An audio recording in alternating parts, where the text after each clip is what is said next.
Welcome students to my channel. आज हम मांग की लोच लेसन का नेक्स्ट पार्ट पढ़ने जा रहे हैं। तो हमारा सबसे पहला टॉपिक है मांग की कीमत लोच का माप, यानी हम मेजरमेंट कैसे करते हैं।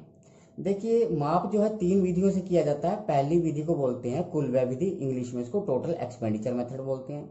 नेक्स्ट होती है परसेंटेज मेथड यानी प्रतिशत विधि, और तीसरी होती है पॉइंट मेथड यानी बिंदु विधि, इसको हम ग्राफ विधि के नाम से भी जानते हैं। तो सबसे पहली विधि है टोटल एक्सपेंडिचर यानी कुल व्यय विधि। तो कुल व्यय विधि क्या होती है, देखो सबसे पहली बात है, कुल व्यय विधि को डॉक्टर मार्शल ने बनाया था। तो डॉक्टर मार्शल कहते हैं अगर हमने मांग की कीमत रोज को मापना है तो हमें यह पता लगाना पड़ेगा कि किसी वस्तु के प्राइस में चेंज होने पर उस वस्तु पर किए जाने वाले कुल खर्च में कितना चेंज किस दिशा में होगा। तो पहली कंडीशन इसके अंदर ये है, मैंने एक एग्जांपल लिया है, उसकी हेल्प से आप आसानी से समझ सकते हैं कि किसी वस्तु का जो प्राइस 2 रुपीज है, हम क्वांटिटी 5 खरीद रहे हैं, उसकी 5 मात्रा खरीद रहे हैं, तो यानी हम 10 रुपये खर्च कर रहे हैं। 2 इंटू 5 इज इक्वल टू 10। तो अगर मान लो वस्तु का प्राइस कम हो जाता है, 2 रुपये से उसका प्राइस घट के 1 रुपया हो जाता है, तो हम उस वस्तु की अधिक मात्रा खरीद रहे हैं, 10 मात्रा खरीद रहे हैं, तो 1 इंटू 10 अब भी 10 खर्च कर रहे हैं। तो यानी प्राइस के कम होने से या प्राइस के बढ़ने से अगर कुल व्यय में कोई चेंज नहीं आ रहा, यानी पहले भी खर्च 10 था अब भी खर्च 10 है, यानी कुल व्यय समान रहता है, तो मांग की लोच इकाई के बराबर होती है। नेक्स्ट कंडीशन देखिए, नेक्स्ट एग्जांपल है, मैंने प्राइस लिया है 2 और 2 रुपये में हम 4 क्वांटिटीज खरीद रहे हैं, तो 2 इंटू 4 यानी 8 रुपये हम खर्च कर रहे हैं। इसी तरह प्राइस कम होने से हम उसकी अधिक मात्रा खरीद रहे हैं, 10 यूनिट खरीद रहे हैं, तो 1 इंटू 10 यानी 10 रुपये खर्च कर रहे हैं। तो कहने का मतलब क्या हो गया, प्राइस कम होने से खर्च बढ़ रहा है और प्राइस बढ़ने से खर्च कम हो जाता है, यानी विपरीत दिशा में काम कर रहा है प्राइस और टोटल एक्सपेंडिचर। तो यानी प्राइस कम होने से व्यय बढ़ेगा और प्राइस बढ़ने से व्यय कम हो जाएगा, तो मांग की लोच इकाई से अधिक कही जाती है। अब थर्ड कंडीशन है हमारी, सपोज कीजिए कि प्राइस 2 रुपीज है, हम 3 क्वांटिटी ले रहे हैं, तो 2 इंटू 3 यानी 6 रुपीज हम खर्च कर रहे हैं। प्राइस 2 से घट के 1 रुपया हो जाता है, हम क्वांटिटी 4 ले रहे हैं, तो 1 इंटू 4 यानी 4 रुपये खर्च कर रहे हैं। तो कहने का मतलब क्या हुआ कि प्राइस कम होने से हमारा एक्सपेंडिचर कम हो रहा है और प्राइस बढ़ने से हमारा एक्सपेंडिचर भी बढ़ रहा है। इसको इकाई से कम लोचदार कहा जाता है। तो इसको ईडी लेस देन 1 से हम डिनोट करते हैं, यानी डिफाइन करते हैं। तो अब मैं आपको बताना चाहूंगा, इसको बेलोचदार मांग भी बोलते हैं। क्या बोलते हैं? बेलोचदार। थर्ड कंडीशन को क्या कहेंगे? बेलोचदार। तो स्टूडेंट्स आप समझ गए होंगे कि इकाई लोचदार, इकाई से अधिक और इकाई से कम लोचदार मांग क्या होती है। स्टूडेंट्स अब हमारी नेक्स्ट विधि है परसेंटेज मेथड यानी प्रतिशत विधि। तो प्रतिशत विधि को भी डॉक्टर मार्शल ने बनाया था। डॉक्टर मार्शल कहते हैं कि अगर हमने प्रतिशत विधि से मांग की लोच का अनुमान लगाना है तो डिमांड में होने वाले परसेंटेज चेंज को प्राइस में होने वाले परसेंटेज चेंज से डिवाइड कर दिया जाता है। इसका फॉर्मूला है ईडी बाहर माइनस डिमांड में होने वाला परसेंटेज चेंज बटे में प्राइस में होने वाला परसेंटेज चेंज। इसको हम एक और फॉर्मूले की हेल्प से याद रख सकते हैं, ईडी इज इक्वल टू बाहर माइनस है price upon quantity multiply by delta Q बटे डेल्टा पी। डेल्टा क्यू क्या होता है? क्वांटिटी में होने वाला चेंज, और डेल्टा पी क्या होता है? प्राइस में होने वाला चेंज। अब मैं आपको एक एग्जांपल से परसेंटेज मेथड को क्लियर करके समझा रहा हूं। देखिए, जब चॉकलेट का प्राइस 4 रुपये से कम होकर 2 रुपये हो जाता है, तब चॉकलेट की डिमांड 1 यूनिट यानी 1 चॉकलेट से बढ़ के 4 चॉकलेट हो जाती है। तो परसेंटेज मेथड से आपको मांग की लोच का अनुमान लगाना है। तो यहाँ पे आपका प्राइस यानी पहला प्राइस है 4 रुपये, आप देख रहे हैं कीमत 4 रुपये थी, और 4 से कम हो गए आपका प्राइस हो जाता है 2 रुपये, तो आपका P1 क्या है? 2, यानी नेक्स्ट प्राइस आपका 2 रुपीज है। तो चॉकलेट की डिमांड 1 यूनिट से बढ़ के, तो पहले क्वांटिटी हम मांग रहे थे 1 और अब बढ़ के हो जाती है 4 यूनिट, तो यानी सेकंड क्वांटिटी है, यानी Q1 है हमारा 4। तो मैं आपको बताना चाहूंगा, अगर हम इस फॉर्मूले की हेल्प से क्वेश्चन को सॉल्व करते हैं तो हम देख रहे हैं कि पी हमारा 4 रुपये है, तो पी हमने लिखना है कितना है 4, और बाहर माइनस लिखना है, और क्वांटिटी कितनी है हमारी, क्यू कितना है हमारा 1 मल्टीप्लाई बाई, अब डेल्टा क्यू, डेल्टा क्यू क्या होता है Q1 माइनस क्यू, तो Q1 हमारा है 4 और Q1 है क्यू है 1, तो डेल्टा क्यू हमारे पास आ जाता है 3, डेल्टा क्यू क्या आता है 3। इसी तरह फिर हमें डेल्टा पी निकालना है, तो डेल्टा पी क्या होता है P1 माइनस पी, अब P1 कितना है हमारे पास 2 और P कितना है 4, तो यहाँ आ जाता है माइनस का 2। तो हम देखते हैं कि माइनस से माइनस कैंसिल हो जाता है, 2 दूना 4, तो 2 तिया 6 आंसर आ जाता है। तो जो हमारी इलास्टिसिटी डिमांड है वो 6 आ गई है, तो 6 1 से ज़्यादा होता है, तो ED ग्रेटर देन 1। तो स्टूडेंट्स अब हमारा थर्ड मेथड है बिंदु विधि। तो बिंदु विधि को पॉइंट मेथड या ग्राफ मेथड के नाम से भी जाना जाता है। तो इस मेथड में हम करते क्या हैं, लाइन के यानी कोई भी लाइन है, जैसे एग्जांपल के लिए AB लाइन है, तो इसके किसी भी पॉइंट की मांग की लोच निकालने के लिए उस पॉइंट से यानी जो भी हमने पॉइंट लिया है उसके निचले हिस्से को उस पॉइंट के ऊपरले हिस्से द्वारा डिवाइड कर दिया जाता है। तो फॉर्मूला बना बिंदु से निचला भाग बटे बिंदु से ऊपर का भाग, या हम इसको ये भी कह सकते हैं कि lower segment upon upper segment. तो एग्जाम्पल के लिए मैंने एक लाइन ली है, AB लाइन है हमारी, तो इसकी लंबाई मान लो एग्जाम्पल के लिए 10 सेंटीमीटर है, इसकी लेंथ है A से लेकर B तक 10 सेंटीमीटर। हम यहाँ कोई भी पॉइंट ले लेते हैं, मिड पॉइंट, सपोज करो मिड में ले लिया हमने C पॉइंट ले लिया, तो यहाँ से यानी C से B तक, यानी अगर मिड पॉइंट है और ये पूरी 10 सेंटीमीटर है तो मिड में क्या आ गया 5 आ गया, तो यानी निचला पॉइंट से नीचे का भाग क्या है CB और पॉइंट से ऊपर का भाग क्या है CA। अगर C से B तक की लंबाई 5 सेंटीमीटर है तो A से C तक की लंबाई भी 5 सेंटीमीटर है, तो ये कट के 1 आ जाता है, तो ED इज इक्वल टू 1।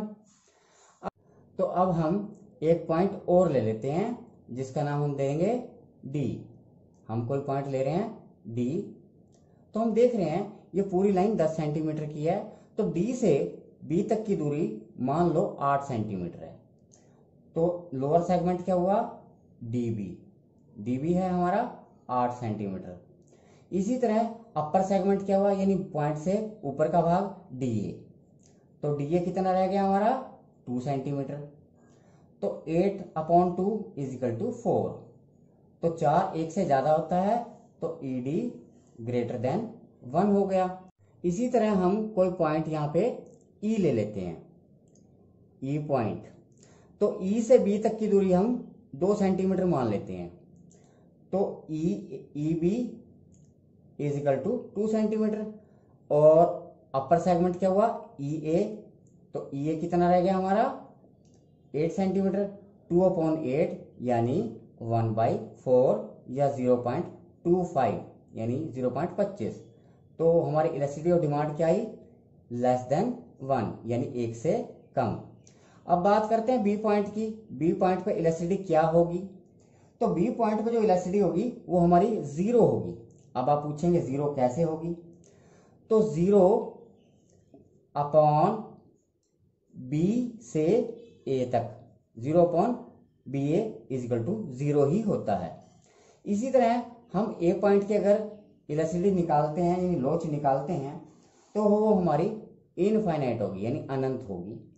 अब आप पूछेंगे ए पॉइंट पे अनंत कैसे होगी, तो इसलिए होगी कि बी से लेकर यानी ए तक upon 0 is equal to infinite. तो आप समझ गए होंगे कि रेखा के किसी भी पॉइंट की आपने इलास्टिसिटी निकालनी है तो उसको किस तरह से निकाला जाएगा।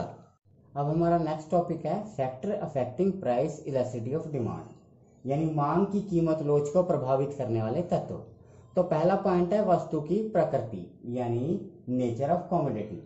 देखिए जो अनिवार्य वस्तुएं हैं जैसे नमक हुआ, माचिस हुआ, बुक्स होगी, मौसमी सब्जियां होगी, इनकी जो मांग होती है वो बेलोजदार होती है। बेलोजदार का मतलब इस तरह की होती है, यानी प्राइस बढ़ने या घटने का इन पे कोई इफेक्ट नहीं पड़ता।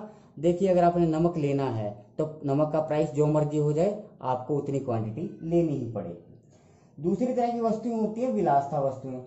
विलासता वस्तुएं जैसे एसी है, कीमती फर्नीचर है, उनकी मांग अधिक लोचदार होती है, एक से ज्यादा होती है। उनकी कीमतों में थोड़ा सा चेंज आने से उनकी मांग में ज्यादा चेंज आ जाता है। तीसरी होती है आरामदायक वस्तुएं, नॉर्मल गुड्स, यानी वो इकाई के बराबर होती है, जितना प्राइस में चेंज आता है उतनी उनकी डिमांड बढ़ती है। अब नेक्स्ट पॉइंट है स्थापन वस्तुओं की उपलब्धि। देखिए, जिन वस्तुओं के स्थानापन्न होते हैं, जैसे चाय का कॉफी है, तो उनकी मांग पूरी तरह यानी लोचदार होती है, पूर्णतः लोचदार। यानी अगर हम चाय नहीं पियेंगे, यानी चाय की कीमत बढ़ जाएगी, तो हम उसके स्थान पर कॉफी का यूज करने लग जाएंगे। लेकिन जिन वस्तुओं के स्थापन उपलब्ध नहीं होते, उनकी मांग पूर्णतः बेलोचदार होती है, इस तरह की होती है। तीसरा है विभिन्न उपयोगों वाली वस्तुएं। जिन वस्तुओं के विभिन्न यूज होते हैं, जैसे बिजली है, बिजली का हम पानी गर्म करने में और हीटर चलाने में, लाइट जलाने में, टीवी चलाने में, फ्रिज चलाने में, एसी चलाने में, यानी उसके बहुत सारे यूज हम कर सकते हैं बिजली के। अगर उसकी कीमत कम है, यानी एक ही प्राइस पे, तो हम उससे सभी कुछ चलाएंगे। अगर कीमत थोड़ी सी बढ़ जाएगी तो हम बिजली का यूज सिर्फ लाइट जलाने के लिए करेंगे। तो विभिन्न उपयोगों वाली वस्तुएं जो होती हैं, उनकी मांग पूरी तरह लोचदार होती है। लेकिन जिस वस्तु का एक ही यूज होता है, सिंगल यूज होता है, जैसे कागज है, उसकी कीमत चाहे जो मर्जी हो जाए, हमें लेना पड़ेगा, तो उसकी मांग पूर्णतः बेलोचदार होती है। अब नेक्स्ट है उपभोग का स्थगन। देखिए, जिन वस्तुओं का उपभोग को फ्यूचर के लिए हम स्थगित कर सकते हैं, जैसे मान लो हमने मकान बनाना है, मकान के लिए ईंटें हैं, सीमेंट है, रेत है, वो अगर महंगे हो जाते हैं तो उनकी मांग जो है पूर्णतः लोचदार मानी जाएगी। लेकिन जिस वस्तु के यूज को हम, यानी उपयोग को हम भविष्य में स्थगित नहीं कर सकते, तो उसकी मांग पूरी तरह बेलोचदार होती है, वो हमें लेना पड़ता है। कंज्यूमर इनकम, यानी उपभोक्ता की आय। देखिए, जिन लोगों की आय बहुत ज्यादा होती है या बहुत ज्यादा कम होती है, उनके द्वारा मांगे जाने वाली वस्तुओं की मांग पूरी तरह बेलोचदार होती है। कारण ये होता है कि प्राइस बढ़ने या घटने का उनकी मांग पर कोई इफेक्ट नहीं पड़ता। लेकिन जो मध्यम वर्ग के लोग हैं, उनकी मांग पूरी तरह लोचदार होती है, यानी उस प्राइस पे अगर वस्तु मिल जाए तो ठीक है, अदरवाइज उस वस्तु का उपभोग वो स्थगित कर देते हैं। नेक्स्ट है उपभोक्ता की आदत। लोगों को जिन वस्तुओं की आदत पड़ जाती है, जैसे पान है, सिगरेट है, चाय है, तो उनकी मांग बेलोचदार होती है। यानी जिसने चाय पीनी है, सिगरेट पीनी है, जो मर्जी कीमत हो जाए, वो पिएगा ही पिएगा। लेकिन जिन वस्तुओं की उपभोक्ता को आदत नहीं है, तो उनकी मांग पूर्णतः लोचदार होती है। इसी तरह किसी वस्तु पर खर्च की जाने वाली आय का अनुपात। देखिए, उपभोक्ता अपनी आय का जिन वस्तुओं पर बहुत कम भाग खर्च करता है, ऐसी वस्तुएं होती हैं अखबार, टूथपेस्ट, सुइयां। तो ऐसी वस्तुओं की मांग जो होती है वो पूरी तरह बेलोचदार होती है, कीमत बढ़ने या घटने का उसकी मांग पर कोई इफेक्ट नहीं पड़ता। बट कुछ चीजें ऐसी होती हैं जिन पर वो आय का ज्यादा भाग खर्च करता है, जैसे कपड़ा या टीवी या और कोई फर्नीचर। तो ऐसी वस्तुओं की मांग पूर्णतः लोचदार होती है। आगे है समय अवधि। अल्पकाल में किसी भी वस्तु की मांग, यानी शॉर्ट पीरियड में किसी की भी वस्तु की मांग कैसी होती है, पूर्णतः बेलोचदार होती है, क्योंकि लॉन्ग टर्म में जो है वो अपनी आदत को चेंज कर लेता है। तो इसीलिए हम कहेंगे अल्पकाल में बेलोचदार होगी और दीर्घकाल में लोचदार होगी। तो स्टूडेंट्स, जो चैप्टर है इलास्टिसिटी ऑफ डिमांड, वो आज खत्म हो गया। तो अगर आपको वीडियो अच्छा लगा हो तो इसे लाइक करें, शेयर करें, सब्सक्राइब करें और बेल आइकन का बटन जरूर दबाएं, ताकि आपको मेरी हर आगे आने वाली वीडियो की नोटिफिकेशन लगातार मिलती रहे। Thank you for watching.